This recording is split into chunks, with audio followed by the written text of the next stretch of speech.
Metal presence কৃষি সংবাদ সুজলা সুফলা।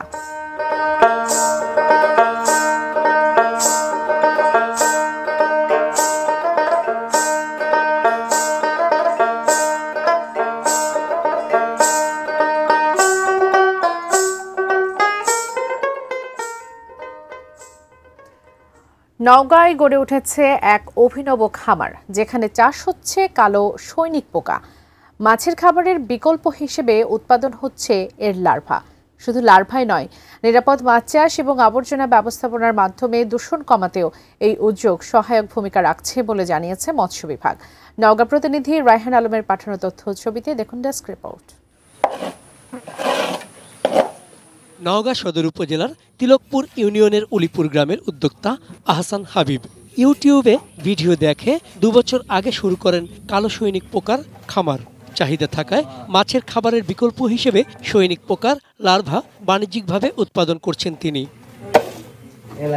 প্রথমে উচ্ছিষ্ট খাবার ও পচনশীল আবর্জনা প্রক্রিয়াজাত করা হয়, সেখানেই জন্ম নেয় এসব লার্ভা। তার এই খামারে মাসে 250 থেকে 260 কেজি লার্ভা উৎপন্ন হয়। আহসান হাবিব জানান, পোকাগুলো প্রোটিন সমৃদ্ধ হওয়ায় মাছ চাষের খরচ কমেছে। পাশাপাশি পোকা বিক্রির মাধ্যমে মাসে প্রায় 60,000 টাকা আয় করছেন তিনি। ফিড খাওয়ায় মাছ চাষ করে যেটা লাভ করা অসম্ভব হয়ে যায়, অনেকটা বড় ঝুঁকি নিতে হয়। সেক্ষেত্রে অনায়াসে ব্ল্যাক সোলজার খাওয়ায় মাছ চাষ করে অনায়াসে লাভ করা সম্ভব। আহসান হাবিবের সাফল্যে অনুপ্রাণিত হয়ে অনেকেই কালো সৈনিক পোকা চাষে আগ্রহী হচ্ছেন।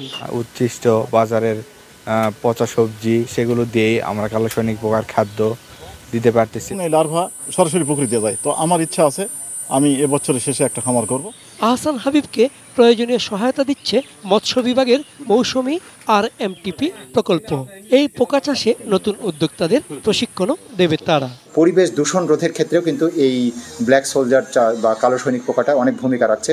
মৎস্য অধিদপ্তরের মাধ্যমে কিন্তু সার্বিক নির্দেশনা এবং প্রশিক্ষণ কিন্তু সবসময় আমরা চালু রেখেছি। বাণিজ্যিক মৎস্য খাবারের বিকল্প হিসেবে কালো সৈনিক পোকা উৎপাদন এবং বাজারজাতকরণ এই কার্যক্রমটি মৌসুমী RMTP প্রকল্পের মাধ্যমে 2023 জানুয়ারি সাল থেকে এখানে বাস্তবায়িত হচ্ছে। চন্দন পাল, ডেস্ক রিপোর্ট, ATN নিউজ।